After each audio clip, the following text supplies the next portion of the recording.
ఈరోజు రేవంత్ రెడ్డి ప్రభుత్వం తాను ప్రజలకు ఏమీ చేయలేదని, ప్రజలు చాలా కోపంతో ఉన్నారని, మొన్న సర్పంచ్ ఎన్నికల్లో కర్రుగాల్చి వాత పెట్టిందని, ఈరోజు మున్సిపాలిటీ ఎలక్షన్లో రేవంత్ రెడ్డి భాషలో చెప్పాలంటే చెట్టుకు వేలాడదీసిందని ఆయన చాలా ఫ్రస్ట్రేషన్లో, అసహనంలో ఉన్నాడు. కాబట్టి కేసులు పెడుతున్నాడు, సతాయిస్తున్నాడు. ఈరోజు తాండూరులో చూస్తే ఎంత బాహాటంగా, నిర్లజ్జగా ఎన్నికల కోడ్ వయలేషన్ అవుతూ ఉన్నది. మొన్న పోలింగ్ రోజు వార్డు నెంబర్ 23 పోలింగ్ బూత్లోకి బుయ్యాని శ్రీనివాసరెడ్డి గారు తీసుకొని పోయింది. 144 సెక్షన్ వైలేట్ చేసింది రోహిత్ రెడ్డి కాదు, శ్రీనివాస్ రెడ్డి. దాన్ని అడ్డుకోవడానికి రోహిత్ రెడ్డి వెళ్తే రోహిత్ రెడ్డి మీద 144 సెక్షన్ ఉల్లంఘనాన్ని కంప్లైంట్ చేస్తూ ఉన్నారు. పోలీసులు చర్యలు తీసుకుంటామంటున్నారు. కౌంటింగ్ రోజు సాయంత్రం ఇంకా 5 వార్డుల ఫలితాలు రాకముందే, ఇంకా కౌంటింగ్ అవుతున్నప్పుడే బుయ్యాని మనోహర్ రెడ్డి ఎమ్మెల్యే గారు, డిసిసి అధ్యక్షుడు దారాసింగ్, స్వప్న పరిమళ్, కరణం పురుషోత్తమరావు, రవిగౌడ్ వీళ్ళందరూ కౌంటింగ్ సెంటర్లోకి పోయింది. దారాసింగ్ గారు మీడియా మిత్రులతో మాట్లాడుతూ చెప్పిండు, డిఎస్పీ గారు పర్మిషన్ ఇస్తే లోపలికి పోయినామని. వాళ్ళని అడ్డుకోరు, వాళ్ళు లోపలికి పోయి బీఆర్ఎస్ అభ్యర్థుల ఫలితాలను తారుమారు చేసే చర్యలకు పూనుకుంటారు.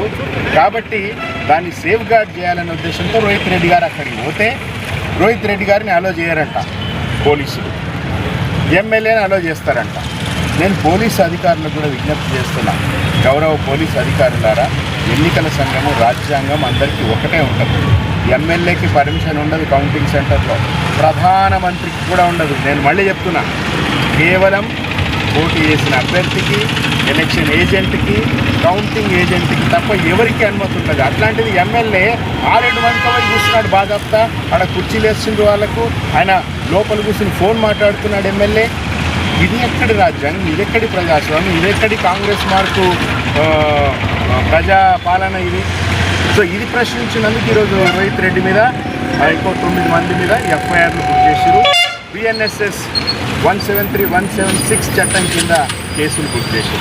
అది ఎనీవే మేము ఎలక్షన్ కమిషన్ కంప్లైంట్ చేసినాం, అందరికి కంప్లైంట్ చేసినాం, ఆ కథ తేలుస్తాం. రెండోది ఏంటంటే న్యాయ పోరాటం చేస్తాం. అయితే ప్రధానంగా ఈరోజు పోలీస్ స్టేషన్కి వచ్చింది, ఇక్కడ సిఐ గారు లేకపోతే డిఎస్పీ గారికి మేము కంప్లైంట్ ఇచ్చినాం. ఏంటంటే ఇన్ని ఉల్లంఘనలు చేస్తున్న మనోహర్ రెడ్డి అండ్ కో, వాళ్ళ మీద, మనోహర్ రెడ్డి అనుచరులందరి మీద మేము ఎవరెవరి పేర్లు అయితే రాసినామో, కంప్లైంట్ ఇచ్చినామో, ఫోటోలు పెట్టినామో, మీడియా క్లిప్పింగ్లు, ప్రింట్ అండ్ ఎలక్ట్రానిక్ మీడియా క్లిప్పింగ్లు పెట్టినామో వాళ్ళందరి మీద చర్యలు తీసుకోవాలి. మీరు బిఎన్ఎస్ఎస్ 173, 176 చట్టం కింద, రిప్రజెంటేషన్ ఆఫ్ పీపుల్స్ యాక్ట్ చట్టం కింద మీరు చర్యలు తీసుకోవాలని మేము పోలీసులకు కంప్లైంట్ ఇచ్చినాం. దాన్ని స్టేట్ ఎలక్షన్ కమిషన్కి, చీఫ్ ఎలక్టోరల్ ఆఫీసర్కి, ఐజీ మల్టీ జోన్కి, జిల్లా కలెక్టర్కి, జిల్లా ఎస్పీకి అందరికి కాపీలు చేసినాం. దీన్ని వదిలిపెట్టాం. మాకు పోలీస్ అధికారుల మీద గౌరవం ఉంది, మాకు అధికార గణం మీద గౌరవం ఉంది. మా పోరాటం అంతా అప్రజాస్వామికంగా వ్యవహరిస్తున్న ఎమ్మెల్యే మీద, ముఖ్యమంత్రి మీద మాత్రమే. మీ తప్పుల్ని ఎండగడతాం. రోహిత్ రెడ్డి గారు ఎవరికి భయపడరు, బీఆర్ఎస్ పార్టీ ఎవరికి భయపడదని తెలియజేస్తూ మరొకసారి తెలంగాణ సమాజం కూడా ఆలోచించాలి ఈరోజు కాంగ్రెస్ పార్టీ ఏం చేస్తున్నదో. రేపు రాబోయే ఎంపీటీసీ, జడ్పీటీసీ ఎన్నికల్లో కూడా కర్రు కాల్చి వాత పెట్టాలని విజ్ఞప్తి చేస్తూ మినిస్టర్ జై తెలంగాణ. ఏంటంటే 173, 176 కింద పెట్టింది. దాంట్లో కొన్ని సెక్షన్స్ నాన్ అవైలబుల్ పెట్టిరు. వాళ్ళది ఏంటంటే 13 తారీఖు నాడు ఎఫ్ఐఆర్ చేసారు. పాపం పోలీసులు కూడా వాళ్ళ చేతులు కట్టేసారు, వాళ్ళు ఏం చేయలేరు. పైనుంచి ప్రెజరు. ఈ రాష్ట్రానికి 4 ముఖ్యమంత్రులు ఉన్నారు. అనుముల రేవంత్ రెడ్డి ఉన్నాడు, అనుముల తిరుపతి రెడ్డి ఉన్నాడు, అనుముల కొండల రెడ్డి ఉన్నాడు, అనుముల కృష్ణారెడ్డి ఉన్నారు. 4 ముఖ్యమంత్రులు ఈ రాష్ట్రానికి ఉన్నారు. తాండూరికి కూడా బుయ్యాని మనోహర్, 2 ఎమ్మెల్యేలు ఉన్నారు తాండూరికి. బుయ్యాని మనోహర్ రెడ్డి ఉన్నాడు, బుయ్యాని శ్రీనివాస్ రెడ్డి ఉన్నారు. పాపం పోలీసులు 4 ముఖ్యమంత్రులు, 2 ఎమ్మెల్యేలు చెప్పిన తర్వాత వాళ్ళు మాత్రం ఏం చేయగలరు? సో కానీ చట్టం అందరికీ సమానము, రాజ్యాంగం అందరికీ సమానము. మీరు నాన్ బెయిలబుల్ కేసులు పెట్టుకోండి, ఏమైనా పెట్టుకోండి. కోర్టులు ఉన్నాయి. కోర్టులు ఈ దేశంలో ముఖ్యమంత్రులని జైలుకు పంపించిన కోర్టులు ఈ దేశంలోనే అంత గొప్ప న్యాయ వ్యవస్థ ఉన్నది. ఖచ్చితంగా మేము దీని నుంచి పులుగడిగిన ముత్యంలాగా బయటపడతాం. మీ సంగతి చూస్తామని కాంగ్రెస్ ముఖ్యమంత్రిని, 4 ముఖ్యమంత్రుల్ని, 2 ఎమ్మెల్యేలని, బుయ్యని బ్రదర్స్ని హెచ్చరిస్తాం.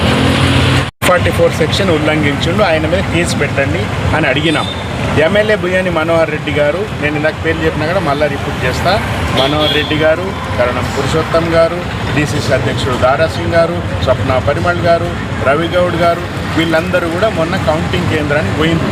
ఇంకా 5 వార్డుల ఎన్నికల ఫలితాలు రాకముందే దాన్ని ఇన్ఫ్లుయెన్స్ చేయడానికి గోల్మాల్ చేసి వాళ్ళకి అలవాటే దీన్ని ఆ బ్యాలెట్లు తీసి ఇంకో వాళ్ళ డబ్బాలో వేసుకోవడం అనేది వాళ్ళకు వెన్నతో పెట్టిన విద్య. అది చేద్దామని పోయినరు. కాబట్టి ఎందుకంటే పోటాపోటీ ఫైట్ అయింది. వాళ్ళకి ఫైనల్గా వాళ్ళకి 19 వచ్చినాయి, మాకు 12 వచ్చినాయి. 5 వార్డులలో మేము 36 కంటే తక్కువ ఓట్లతో ఓడిపోయినాం. సో లాస్ట్ 3-4 వార్డులు గెలిస్తే ఎక్కడ కష్టమవుతుందో వాళ్ళకి అని చెప్పి తారుమారు చేయడానికి పోయినరు. ఎన్నికల కోడ్ని ఉల్లంఘించిండ్రు, దానికి పోలీసులు అనుమతించిండ్రు. దాని మీద మేము ఎలక్షన్ కమిషన్ కంప్లైంట్ చేస్తాం, కానీ మనోహర్ రెడ్డి మీద కేసు పెట్టాలి మీరని మేము పోలీసులకు కంప్లైంట్ ఇవ్వడానికి వచ్చినాము. అయితే మేము ఇక్కడికి వచ్చినాం, టౌన్ సిఐ గారు లేరు, ఈరోజు శివరాత్రి, మొత్తం బందోబస్తులు ఉన్నారు సిఐ గారు, దాన్ని మేము అర్థం చేసుకుంటాం. వెయిట్ చేసినాం. డిఎస్పీ గారు వచ్చారు, డిఎస్పీ గారిని అడిగినాం. ఆయన చాలా చాలా చాలా సహకారం చేసిండు. ఆయన ఒక ఆఫీసర్గా తన బాధ్యతలు తెలిసిన డిఎస్పీ గారు మా కంప్లైంట్ తీసుకున్నారు, సంతకం పెట్టిరు అక్నాలెడ్జ్మెంట్ మీద. అంతవరకు చాలా బాగా జరిగింది. దాని మీద ఏం చర్యలు తీసుకుంటారనేది చూడాలి. ఒకవేళ పోలీసులు 4 ముఖ్యమంత్రుల 2 ఎమ్మెల్యేల ఒత్తిడికి లోనై ఏమి చేయలేదనుకోండి, ఇంకా పైకి పోతాం, సుప్రీంకోర్టు దాకా పోతాం. నేను ఇంతకుముందే చెప్పిన ముఖ్యమంత్రులను కూడా బొక్కలో దోసి జైల్లో పెట్టిన సుప్రీం న్యాయ వ్యవస్థ మన దేశంలో ఉంది. కాబట్టి ఖచ్చితంగా న్యాయం జరుగుతుందని మేము మా విశ్వాసం.